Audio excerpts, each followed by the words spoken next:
Hey everyone, welcome back to KTSC Sports Talk with your host Justin P.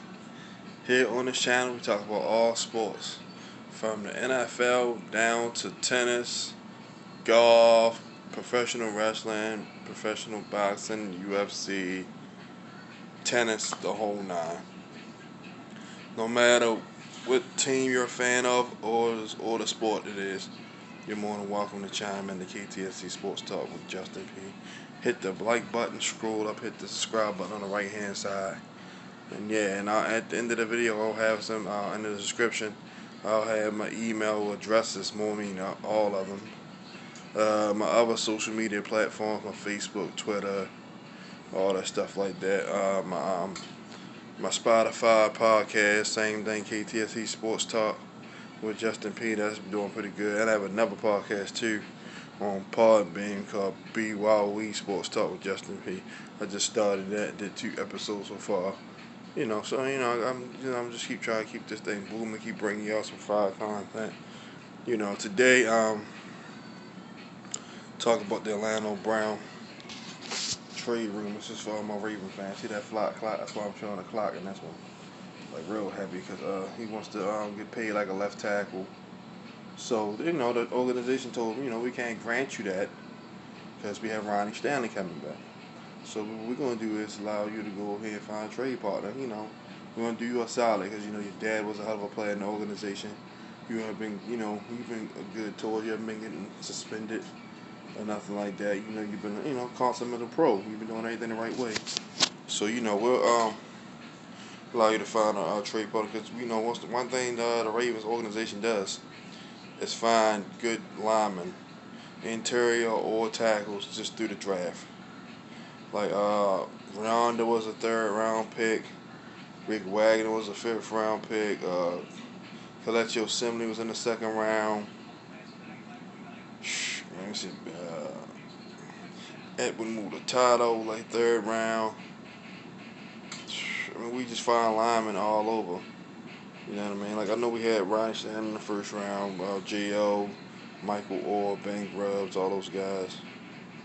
And like I said, we always find offensive linemen. We don't really, or we'll trade for a vet. But I don't think we're gonna do that this time. We could, and get a cheap deal. Don't get him for a cheap deal. Because like I said, Orlando Brown's definitely gonna get a big contract. Because teams need offensive linemen bad. Like, because without line play, I don't like. You even saw something in that Super Bowl. As great as Patrick Mahomes is, even he couldn't do nothing without a steady offensive line. His starting guard had opted out. Lorraine Turndeef. I don't know if I said his name correct. Eric Fisher and Marshall Schwartz both were out. And it was just Russian roulette on the offensive line, and it was chaos with JPP and Shaq Barrett. Shout out to him, former Charles City Buccaneer. Coach Steve's son. I'm happy for him. He got a 2nd ring in his career. Vita Vea and Sue was pushing the packet up the middle, so they just was having their way with the Chiefs offensive line. Mahomes couldn't do nothing. Andy Reid probably could have helped them out by running the ball a little bit, taking that pressure off. But they stuck to their guns, and Todd Bowles was going to pay for it. So it's plenty of teams that was going to be trying to acquire Orlando Brown Jr. services. Like I said, I named a couple in my podcast on BYOE Sports Talk. I'll post the link here once I upload the video so everybody can see it. But it's pretty good stuff. I said the Bears. I said the Cowboys, Minnesota. I don't know these teams' cap situation. But I'm just naming the teams that will try to get them because they need offensive line help. Because he could play both tackles and he could play guard too. But where he's going to definitely want to play left tackle for sure. Like I said, Washington football team because they need to replace Trent Williams, who they traded to San Francisco. San Francisco might trade it. They can just move Trent Williams to the right side. And Orlando Brown play left hand, 2 bookend tackle. But then again, they have Mike McGlinchey unless they're going to move him to guard. And then that'll give him a steady offensive line. Dallas. And they can just move Tyron Smith to guard because he's getting up there in age. which will be a problem because they put him at guard. He's going to kill everybody in front of him. Probably except for like guys like Aaron Donald and them, but he's going to give them problems too because he's a hell of a lineman. Then you have Leon Collins, the right side, and you have Zach Martin. That'll get the Cowboys a mean offensive line. And that'll keep Dak, Dak right now to get Zeke rolling back to where he was. I said Tampa Bay, can give up the first next year, a third, and probably like Chris Godwin, or like an edge rusher or something. JP, they're not giving it a Barrett, but JPP probably could go. I don't know what his money looking like, but I think the Ravens will probably try to get Chris Godwin because they still got Scotty Miller, Mike Evans. AB will probably get resigned for a cheap deal, and they still or a tight end, OJ Howard, because they still got Brady and Gronk. I think they're gonna bring Gronk back because Brady's gonna want him back. Like I said, it's plenty of teams, man. I said the Packers, Carolina. Like I said, you got Oakland. LA, Las Vegas Raiders. The Ravens are probably gonna get at minimum two number ones because Tunsil went for 2 number ones. They probably get 2 number ones, a player, with 2 number ones, a pick. Or if a team desperate enough, 2 number ones, a player and pick. Like 2 ones, a player, and like a third or second. So Eric DeCosta is smart. He knows his value. He's not gonna trade him for peanuts. You know what I mean? But I think he will let him move the way they can go ahead and get some draft capital now and build up other parts of the team like the pass rush, the wide receivers. Still the offensive line, like I said, like get a guard, a center guard, because we got Bradley. Bradley Bozeman can play center or guard. You still got Ben Powers can play guard or tackle. A lot of linemen. DJ Fluker can play guard, tackle. I don't think they're gonna put him in right guard. Like I said, Ben Bredeson's still here. When you seen him in limited action, he wasn't bad against Pittsburgh with limited snap. He could slide over and play right tackle. Him and Tyree Phillips can compete for that spot because Tyree Phillips has had a lot of playing experience this year, guard and tackle. So I think he's only going to get better than with the offensive line coach, Joe D'Alexander. Joe D is a great coach, so he'll have them guys step in ready to play. So, we can always get somebody in the later rounds. Cade Mays and all them guys in that Tennessee. Trey Hill, Trey Smith out of Georgia and all that. It's going to be some guys in the later rounds that can step right in and play. But I like the guys we got in-house. Like Ben Bredeson and Ben Powers. Them guys just need a chance. That's all. I think we'll be fine up front. Because, like I said, we always draft good quality depth there on the offensive line. Then we got the kid Walker, Castillo, whatever his name is. He didn't look too bad at center, so we got no center. And, still scared. Ricard's still good players. They just got to work on snapping the football a little better. But they're pretty good in run blocking because they have high run block grades and PFF. And, tight ends, another area. Ravens can look to improve. Look at flat. Because once Hayden Hurst was traded away for that second-round pick, which eventually turned into J.K. Dobbins. We're going to definitely, because, that's when Lamar was at his best with the 3 tight end sets. Because Hayden Hurst could stretch the field, so, the safety couldn't just come down in the box. They had to still hit the on and the speed. Because remember, against Buffalo, when Andrews went down, and Lamar hit, Hayden Hurst on that 60-yard touchdown, man, he took off, man. His miles per hour was really high. Like, they brought Cynthia Breeden and broke it down on NFL Network. Yeah, he had wheels. He ran a 4.5 or something like that in the combine. So we definitely gonna try to get another tight end that can get vertical. Nick Boyle is our tight end / fullback, man. He's just a beast. So him and Pat McCarr like the same players. He's just 30 pounds lighter. Both block extremely well. Both pretty exceptional hands. That's why. So when we line them 2 up and them 2 tights in that flex, we run the ball right there because them 2 coming at you, one at 270 and one 300 pounds. Hit you in your muscle while the running legs be so big. Then you got to tackle Gus or JK, then Lamar too. Yeah, it's just too much. So that's how we get numbers. We get numbers on the perimeter. But teams are starting to load it up and try to make it start outside. So we definitely gotta get better in that. We hired T. Williams and T. Martin and a couple other college coaches. that were either receivers coach, pass game coordinators, or offensive coordinators. So that's going to help innovate the passing game because Greg Roman passing concepts are still stuck in like 1960s, but his running concepts are up to date though because he always has a good rushing attack. But bottom of the league to did the last pass attacks, you can't win like that consistently. You can get you to the playoff time when they shrink the field or put all those extra defenders in the box. You gotta be able to throw it over their head and make them pay for it to back them up. So I think they're gonna help develop the wide receivers. And I can say, and that wide receiver coach, so guys like Hollywood and Boykin, will actually get to be more developed. And I'm not knocking David Culley and Bobby Ingram. I'm pretty sure them guys are experienced. They know what they're doing. But so it may be a style of teaching because times have changed. But I'm just saying, today's game where you can't get physical with the receivers, no way our receivers should still be behind like this.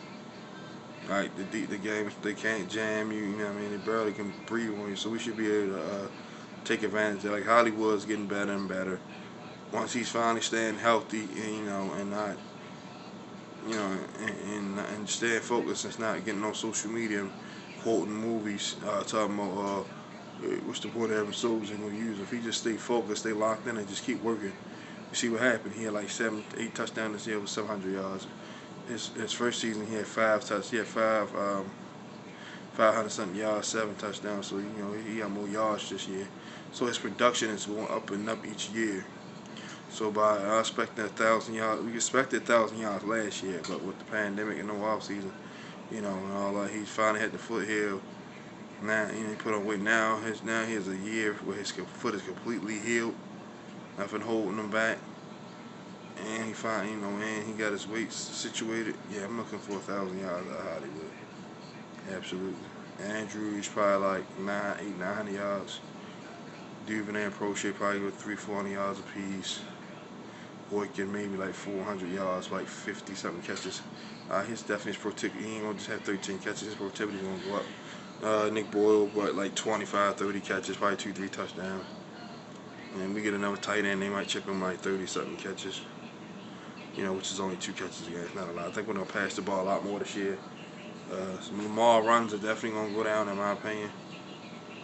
The fly clock. He's gonna go from probably 13 carries to probably like 5 to 6. It's gonna definitely get cut in half because you don't need to be taking unnecessary hits. And others carries are gonna go towards J.K. and Gus. So like I said, Lamar pass attempts are gonna go up more because he's a quarterback first. It's just so happened he just was born with outstanding athletic ability. So so he's gonna be faster than just about everybody on the football field. But like I said, he's a quarterback, low build pocket passer. Won Heisman for throwing for over 3,000 yards and over 37 touchdowns. Yeah, he had 13 yards rushing, but he had 3,500 yards passing as well. Almost 4,000 yards passing. Like his MVP year, he had 3,200 yards passing. Yeah, and he had 1,200 on the ground. So yeah. With a combined, he had 36 touchdowns, which led the league that season. 7 rushing touchdowns, so 40. He came out for 43 touchdowns and total yards like 4,600 or something like that. Like almost 5,000 yards. So the man just is fucking sensational and freakish athlete and a freakish quarterback. Cause he was throwing 5 touchdown games. Yeah, I know the yards wasn't all great, but he the type person he gonna do everything at a big clip. Every time he throws touchdowns, every time he throws a pass, they're going for touchdowns. So he'll have 175 yards to 200 yards with 5 touchdowns, versus the quarterbacks who has 300, 400 yards with only 1 or 2 touchdowns. It's like you just stat padding. Like Lamar Jackson making his passes count. He's getting the ball in the end zone. No matter how many yards it is. So that's why he don't have the 600-yard games and all that. Not literally 600, but y'all know what I mean. Like 300, 400-yard, 500-yard games. Because every time you throw the ball, they're getting into the end zone. But defensively, should we fix this camera? So you can see the clock. There we go. Sorry about that. So defensively, like I said, Bowser should definitely get re-signed. We had He's not going to cost much. Then you got Judon and Yannick Ngakoue. Both of them are going to want like buku money. I say keep Yannick. I'm pretty sure he'll work out. I'm pretty sure he won't break the bank because he wants to win. That's why he told Jacksonville trade me and all that. Because he was going to get $18 million on the tab. He took 12 from Minnesota to get out of there. So that should tell you winning is his first priority. So if we can get him for the $13, $14 million, add nice little boot on centers, like probably 3-4 year deal. We get him like 4 years, probably like $60 million, 50, $60 million like that, $56, $60 million. You know, we're not, get him probably about like 40 of it guaranteed. That shouldn't be too bad. That way he could test the market again in a couple years. At the age of what? I think it's 25, 26, or 30, which is not too bad, not too old for a pass rusher. You got guys like Suggs and all them still hanging around. And we could always bring him back for the cheap. I think the Ravens can bring Suggs back for a 1 year deal. He still can get to the quarterback. He can be a rotational third down guy. You got Marcus Golden. You got Clay Matthews still out there. Like Ravens have other options that they can use to address the pass rush. Even Cameron Wake, I know he's 39, but all you need is 1 year out of him. Big B, Deion Jordan.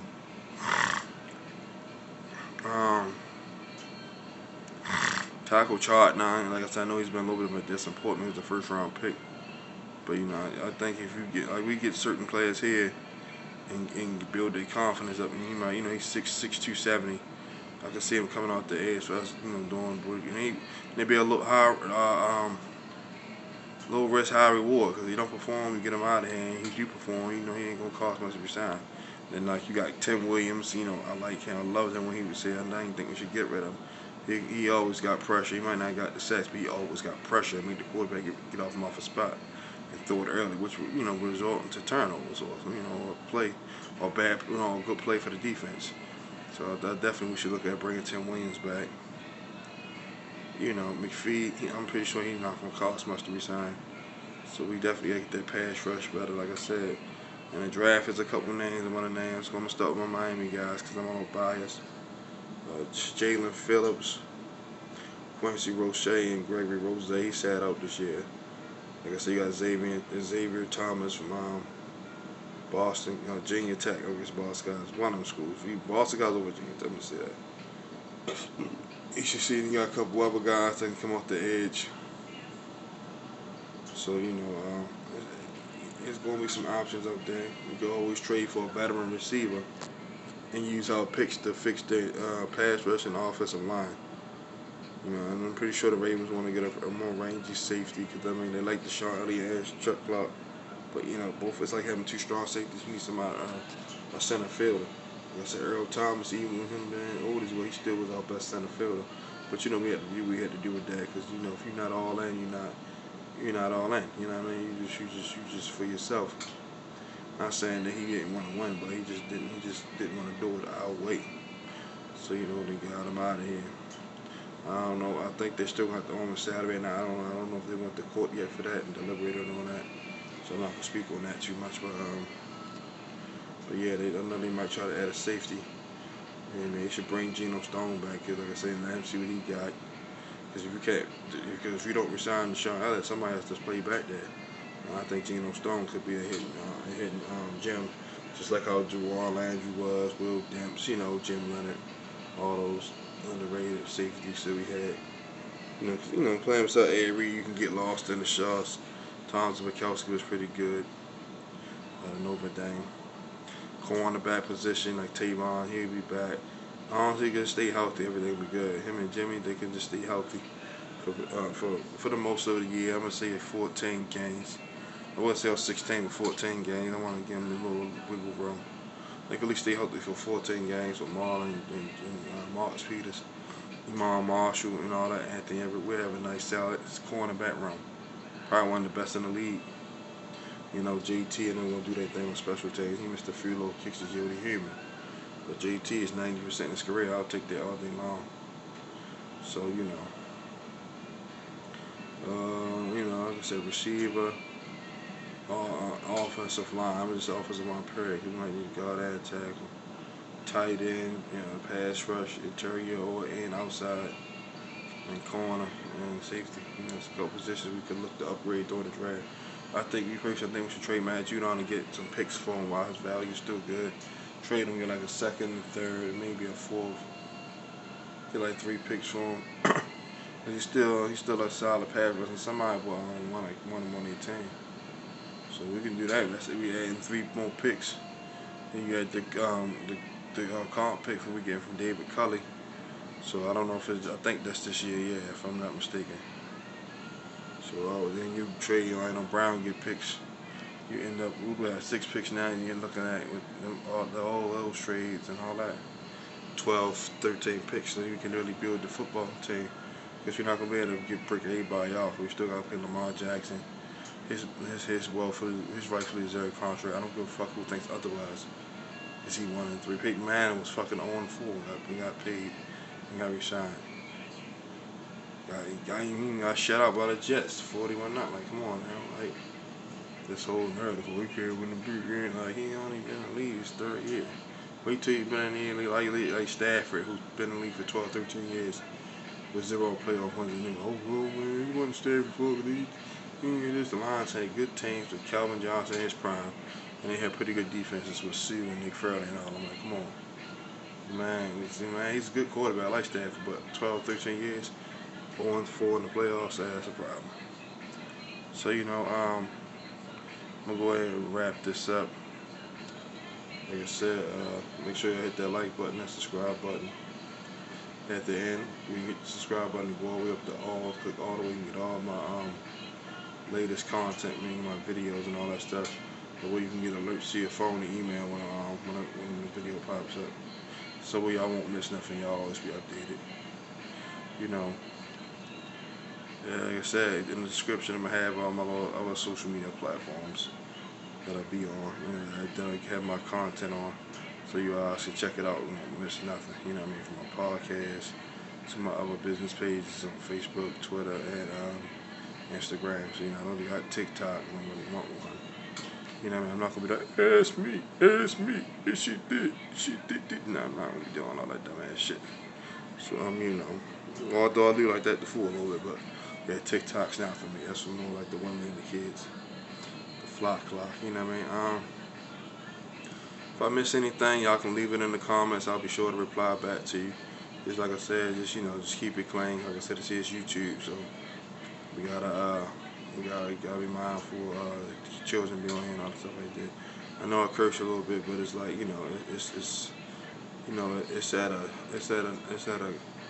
it's not at a high clip, and I'm not offending nobody. I'm just speaking my expressions. I'm not calling nobody no bitch, and not like that. I'm like, God damn. I mean, except for Chad Wheeler, I meant what I said about that. Fuck that fat piece of shit. Hope he fucking die. You know what I mean? But anything else is cool. Like I said, looking for the all season. Next month, I'm gonna do my 32 teams and 32-day routine review. Starting with the team with the first pick all the way up to the Super Bowl champion Bucs, breaking down what each team need, or can use, what each team need to do in the offseason and draft to get better, or to stay the same. Like for the Bucs, it'll be to stay the same for them because they already won the Super Bowl. You can't get too much better than that. But I'm gonna do that starting in March. Like I said, I'm definitely gonna talk about some NBA stuff, in the upcoming days. Like I said, strictly now it's basketball, college basketball, NBA, men's and women's. I'm gonna definitely start giving y'all all that the rest of this week, and the rest of upcoming this week. And of course, I'm still talking about NFL for all season for teams and stuff like that. And if y'all, I'm gonna leave y'all my email, so if y'all want to send me questions about your teams, especially the football fans. Hey, for example, email, what should the Jets do with the second pick? Who else should they go get the Watson? Bears, same thing. It could be any team, any sport. I will, reply back to your email in a video just like this and let you know how I feel about it and give you my honest opinion. Just like my homegirl, Tierra Cunningham said, our son's a Seahawks fan. Keep shouting up him and do a segment with Seattle. I did like a 15-20 minute segment on Seattle and what they need, in my opinion, to get over the hump. So everybody from KTSC Sports Talk with Justin P. just like the rest of the teams in the NFL right now. I'm out.